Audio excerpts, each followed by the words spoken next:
Hi,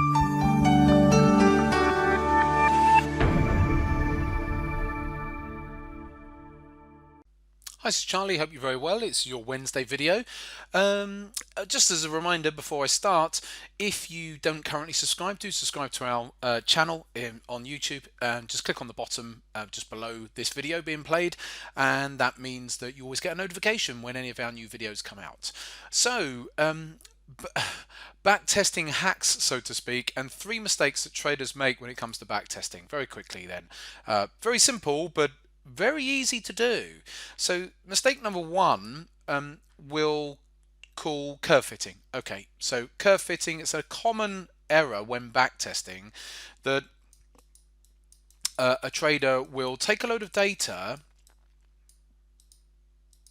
and then as they're going over and over their charts, and whatever the pattern is, or the setup that it is they're testing, they then end up finding a way of adding another indicator to it, because maybe over the test period that they're doing it over, that given indicator or that particular exit or entry works better.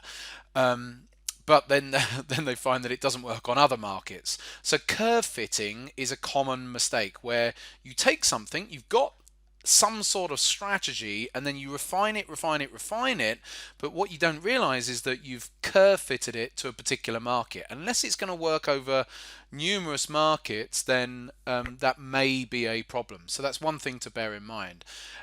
Number 2, with regards to backtesting, is hindsight bias. Okay, now this happens more if you're manually backtesting. I do like to recommend people to manually backtesting, so backtesting over, literally taking charts and scrolling back the charts and scrolling them back. But anyway, when you're doing that and then logging all of the information you need, if you can be liable to having hindsight bias. And what I mean by that is you're scrolling back and you're seeing your pattern and you're going to log it, and then you're like, oh no, that one I wouldn't have taken though because of X, Y, and Z reason. You start adding discretion, because if you start adding discretion to a back test, then you really don't have anything because I mean, I remember doing this in my early days, when I remember initially when I first found out about backtesting in my early days and backtesting stuff, and I would backtest, and then because I didn't know any different, I would then add that hindsight bias, that discretionary level, and say, oh, I wouldn't have taken this one because of this, and this, and wouldn't have taken that one. But that's not a true backtest then. So that's another common fault that traders do with backtesting. And then another one, I mean, obviously there's lots that here, but I could reel off even more, but we'll just keep it to 3 here today. And another one is over-reliance on computers. On computers. And that happens a lot as well, because backtesting using algorithms on things like MT4 these days, on MT4 charting and numerous pieces of charting software, allow you to just put a load of inputs in and then it will do the backtest for you. But you have to be a little bit careful of being over reliant on using computers. I know plenty of people who work with the banks and hedge funds who say, well, actually, we can't always trust just the computers when it comes to when they're collecting data. They have to look at numerous other sources of information as well. And so for an individual trader, you have to be a little bit careful, because what can sometimes happen is a computer can make mistakes. It's as good as the inputs that you're putting in. If it's a very simple backtest, like, okay, here's a bar and you buy above the break of this bar, and really simple stuff just based on price action, then that is very well suited to using computers for doing the backtest.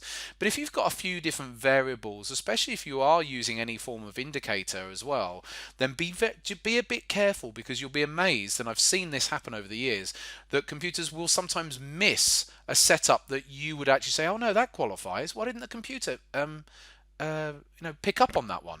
And then when you've got your end results, if it's missed out on a couple of different trades here and there, or it's got some of them wrong, then that can completely skew your results.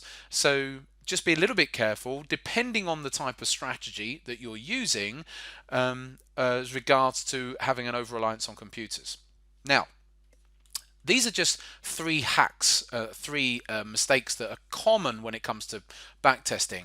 But I would encourage you to backtest. I'm not saying that backtesting is not good, because it is. Backtesting gives you confidence in the setups that you're trading with. But just these are just common mistakes that traders make when it comes to backtesting, and so I just thought I'd give you a little bit of an overview there. Hope that helps and gives you some food for thought. There's a lot more in this. There's a lot more in-depth stuff here with regards to backtesting and all sorts of things that you should and shouldn't do when it comes to collecting the information. But hopefully that's given you a short example there of 3 things to avoid. Take care for now. I'll see you on Friday.